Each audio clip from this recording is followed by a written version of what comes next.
Чувашские кукольники отправились на гастроли в Свердловскую область. Наших зрителей, в свою очередь, на сцене театра кукол ждут постановки гостей.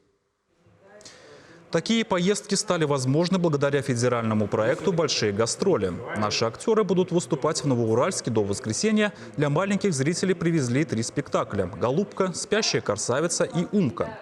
Обмен равноценный. Также 3 работы привезла в Чебоксары труппа Новоуральского театра «Сказ».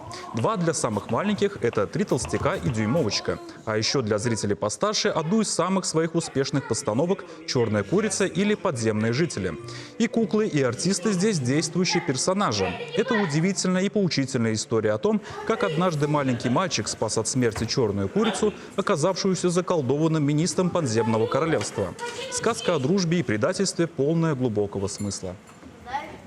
Когда артист все-таки выходит за пределы своего города и театра и слышит аплодисменты другой тональности, видит других зрителей, он всегда заряжается и вдохновляет. И помимо какого-то профессионального такого опыта и обмена профессиональным опытом, на самом деле эти поездки – это ведь еще и определенное приключение для самого коллектива.